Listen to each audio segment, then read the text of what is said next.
Welcome. I'm Kinetic Symphony. I hunt down and report on weird and true mysterious stories, from glitches to the paranormal. Would you like even more content? Here's my Patreon. Now onto the stories. Case file number 1079, written by Unreality 11. The glitch that saved me. $4.70 worth of loyalty bucks. In 1996, I had just dropped out of university and was moving to my home parents' place. My tail was firmly between my legs. I had almost no money and no job prospects. Basically, I was screwed. I had an old Jeep Comanche with all my belongings in the back and 200 miles to go. I borrowed $20 from a friend for gas and started the trip. I got to a point that was 30 miles from home and was empty. I pulled into a gas station/rest stop and sort of cried for a minute in my truck. I needed $5 for gas to make it the rest of the way and had nothing. There was no way I would call my dad and ask for help. He was already so disappointed in me. After a minute, I started searching around my truck for change, anything. I opened the glove box and there were these papers, loyalty bucks, for a gas station that I never used. It turns out it was the exact gas station that I was stopped at, $4.70 worth of bucks. I found another $2 and change, put $6 in the gas tank, and bought a Coke. I made it home. Fast forward 20 years later.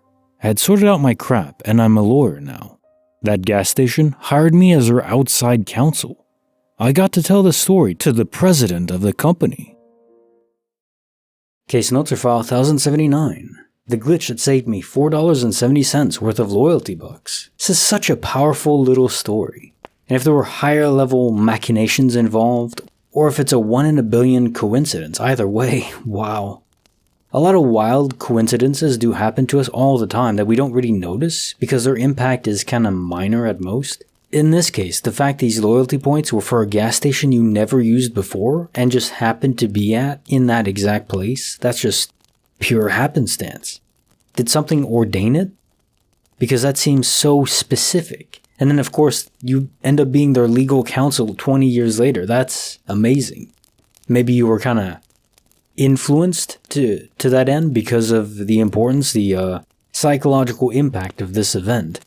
I don't know if there's a higher power involved, or the simulation, or it's just a coincidence. Honestly, it doesn't matter to me. This is a great story. Bonus file. Written by Anonymous. The Haunting of the Historic Coffeehouse. This happened to me several years ago while I was living in California, working a great job in a downtown coffeehouse. I loved everything about that job. I worked with fantastic people, and our local shop was located in the city's historic district in a very old, very beautiful building that had once been a hotel in the 1800s, but had since been converted into apartments, lofts, and of course, the big coffee house on the main floor. Being an early birdie and living only a couple blocks away from the coffee house, I was always scheduled to work the opening shift, which started at 4:15 a.m. It was the most unpopular shift, but it happened to be my absolute favorite one because I love walking to work in the quiet of the early mornings as the rest of the city was sound asleep. Normally, downtown was quite loud and busy, full of people and constant activity. But in the early hours of the morning, it was still and silent, and I felt as if I was the only person in existence walking through a ghost town.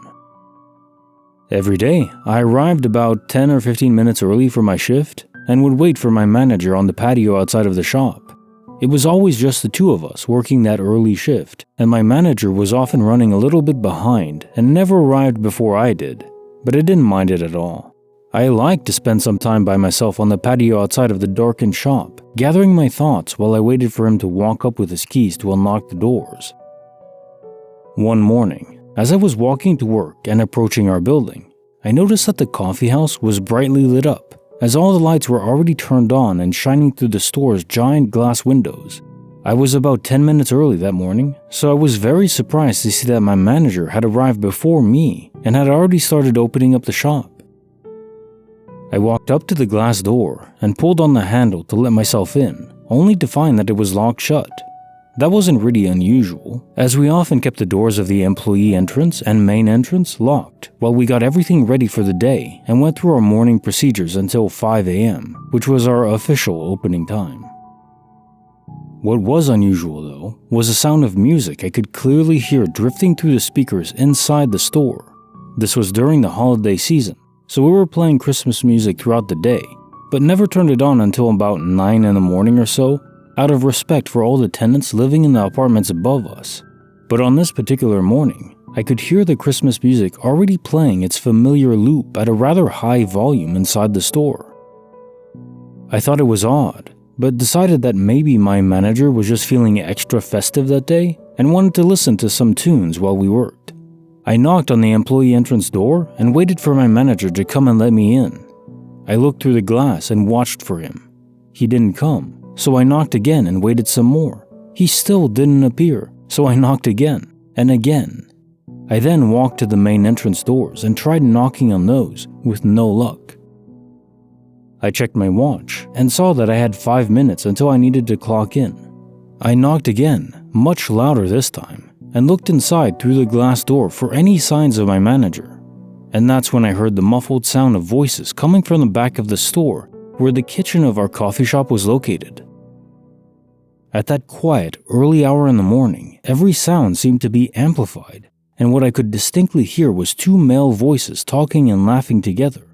That was very unusual, as I had mentioned before that it was normally just me and my manager who opened up the shop, but I figured someone had probably just needed to pick up an extra shift. I knocked yet again and continued to listen to the sounds coming from the coffee shop. The men kept talking and laughing loudly. They seemed to be having a great time. In addition to the music and the talking and the laughter, I began to hear the sound of clanging dishes and also the sprayer of the 3-compartment steel kitchen sink being turned on and off, which was very, very unusual, as there would have been no dishes to wash before the store had even opened. I was also confused as to why my manager, and whoever was with him, were in the kitchen in the back of the store, because so much of our opening procedures, setting up the pastry case, brewing the coffee, preparing everything for the espresso machine, were done at the front of the store, where I was waiting to be let inside. At this point, I was getting a bit irritated as I was supposed to start work in just a few minutes, and I needed to punch in on our time clock. I hated clocking in late for work. I dug out my phone and dialed my manager's cell number. He didn't pick up, so I dialed the number to our coffee shop instead, and the 2 phones inside the shop, one in the back office and one up front by the register, started ringing. Once, twice, 3 rings and no answer. Now 4 rings and 5. I hung up and immediately dialed again, annoyed that they were making such a racket in there with the music and all the talking and the laughter that they probably couldn't even hear the phone at all.